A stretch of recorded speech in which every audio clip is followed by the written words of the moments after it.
دیکھیے عربی زبان میں عمل اور فعل یہ دونوں الفاظ مترادف ہیں، تفعلون یفعلون، تعملون یعملون، لیکن ان دونوں میں فرق ہے۔ فعل کوئی بھی فعل ہے جو آپ سے سرزد ہو گیا، چاہے ارادی طور پر چاہے غیر ارادی طور پر۔ عمل وہ ہے جو ارادے کے تحت کیا جائے، جس میں جد و جہد ہو، جس میں محنت ہو، جس میں مشقت پڑتی ہے۔ تو فعل اور عمل کے درمیان زمین و آسمان کا فرق ہے۔ عمل محنت چاہتا ہے، جد و جہد چاہتا ہے، سعی چاہتا ہے، اور صالح سے مراد کیا ہے؟ باصلاحیت، جس میں گرو کرنے کی صلاحیت ہو، صالح۔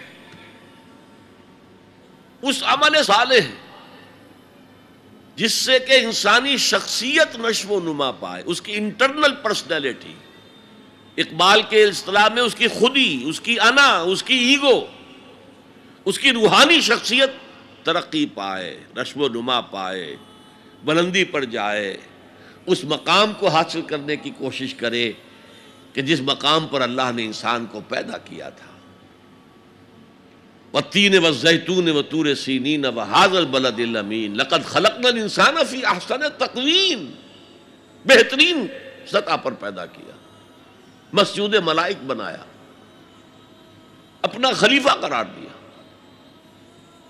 ثم رددناہ اسفل سافلین، پھر نیچوں میں سب سے نیچے پھینک دیا۔ فرشتے ہم سے اونچے، جنات بھی ہم سے اونچے۔ جنات کہاں کہاں تک جاتے ہیں؟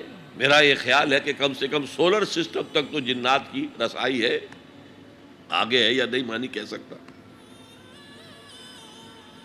لیکن یہ انسان اب محنت کرے گا، نیچے اگر پھینک دیا گیا تھا الا الذین آمنوا وعملوا الصالحات، جو ایمان لائیں گے اور نیک عمل کریں گے وہ پھر ریگین کر لیں گے اپنے اس مقام کو جس مقام پر انہیں اصلاً پیدا کیا گیا تھا۔ اور جو لوگ اس مقام کو حاصل نہیں کر سکتے ان کے بارے میں قرآن کہتا ہے اولئک کالانعام، سورہ اعراف میں، یہ چوپایوں کے مانند ہیں، حیوانات ہیں، بل ہم اضل، بلکہ ان سے بھی گئے گزرے ہیں۔ کیوں؟ حیوان کو جس سطح پر پیدا کیا گیا اس پر اپنی زندگی گزار رہا ہے، اس سے اوپر کی کوئی صلاحیت دی ہی نہیں گئی۔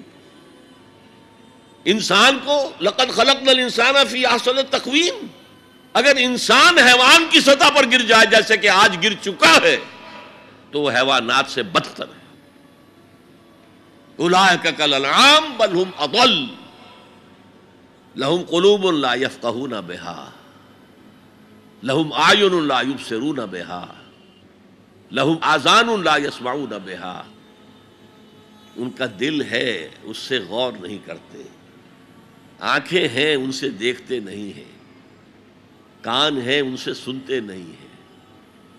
کیا ابو جہل آنکھ سے نہیں دیکھتا تھا؟ کیا ابو جہل کان سے نہیں سنتا تھا؟ یہ وہ انر شخصیت ہے آپ کی، وہ روحانی شخصیت ہے آپ کی، جو دیکھتی ہے بغیر ان آنکھوں کے، جو سنتی ہے بغیر ان کانوں کے، جو غور و فکر کرتی ہے اس عقل سے نہیں بلکہ اس قلب سے۔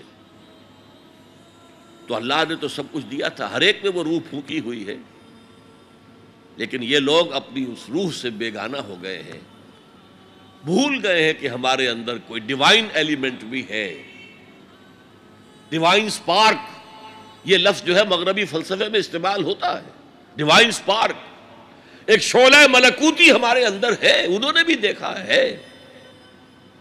لیکن آج کا انسان خاص طور پر ڈارون کے نظریے کے پھیلاؤ کی وجہ سے، یہ نظریہ بایولوجی کے میدان کا نظریہ تھا اور بایولوجی کے میدان میں اسے تقریباً ریجیکٹ کیا جا چکا ہے،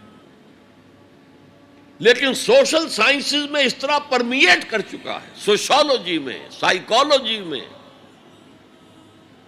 اس طرح پرمیٹ کر گیا ہے کہ آج کا انسان اپنے آپ کو سوائے حیوان کے کچھ نہیں سمجھتا۔ یہ ہیومن ٹریجڈی سب سے اونچی ہے، وہ شرف جو اللہ نے عطا کیا تھا، وہ مقام اور مرتبہ جو اللہ نے عطا کیا تھا، اس سے انسان خود مستعفی ہو گیا۔ نتیجہ کیا نکلا ہے کہ جیسے ہم کہتے ہیں کہ گھوڑا اور گدھا کیا فرق ہے؟ گھوڑا ذرا ریفائنڈ اینیمل ہے، تمکنت ہے اس میں، گدھا بیچارہ کورس اینیمل ہے، باقی فرق کیا ہے یہ بتائیں؟ اسی طرح انسان اور شمپینزی اور گوریلا میں کیا فرق ہے یہ بتائیں ہمیں؟ عمل صالح جو ہے وہ اس لیے ہے، اور یہ بھی نوٹ کر لیجئے، جب یہ سورت اتری تو عمل صالح سے کیا مراد تھا؟ شریعت تو ابھی نازل ہی نہیں ہوئی، عمل صالح ایک ہی تھا، ایک ان الذین قالوا ربنا اللہ ثم استقاموا، جنہوں نے کہا ہمارا رب اللہ ہے پھر جم گئے، چاہے مارا جا رہا ہے، چاہے دہکتے ہوئے انگاروں پر لٹایا جا رہا ہے۔ خباب بن الارت رضی اللہ تعالی عنہ لوہار تھے پیشے کے اعتبار سے، بلایا گیا، حضور پر ایمان لے آئے تھے،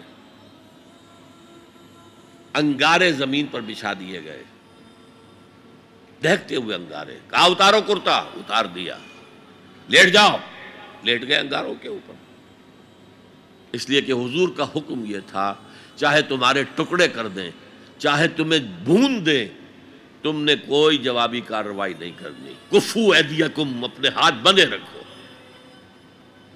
قرآن میں تو یہ کہیں جا کر سورہ نساء میں حکم آیا ہے، میں حکم تھا کہ اپنے ہاتھ روکے رکھو، مکے میں یہ حکم حضور نے،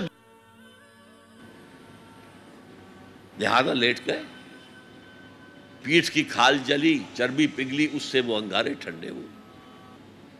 ان الذین قالوا ربنا اللہ ثم استقاموا، پھر جم گئے۔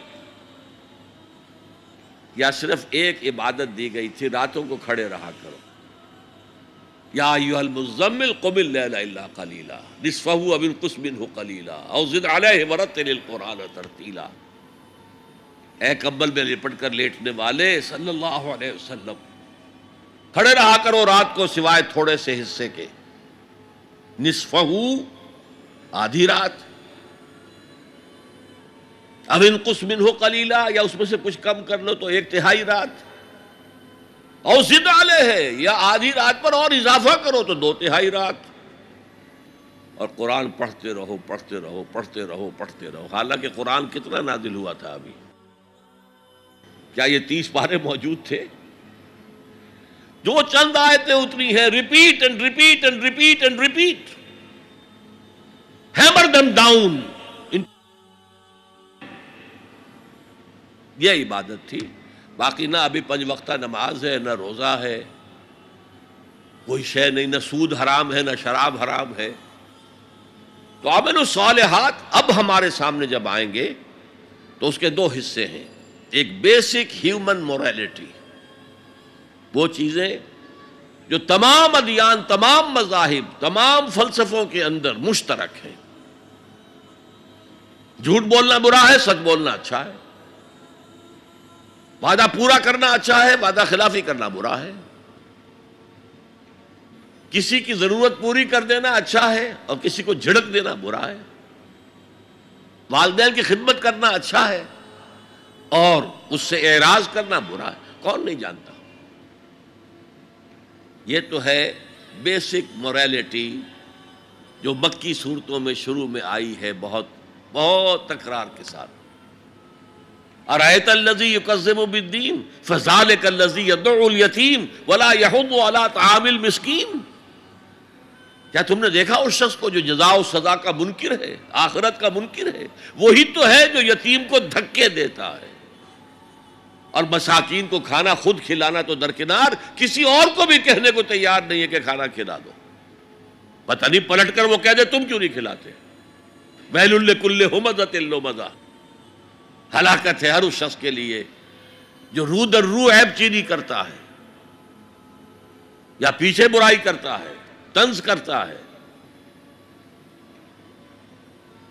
ویل لکل ہمزۃ لمزہ الذی جمع مالا وعددہ، مال جمع کرتا ہے، گنتا رہتا ہے، اب میرا بیلنس شیٹ یہاں آ گیا ہے، اب بیلنس شیٹ یہاں آ گیا ہے، پہلے اتنے کروڑ کے ایسٹس تھے، آج اتنے کروڑ کے، اسی حساب کتاب میں۔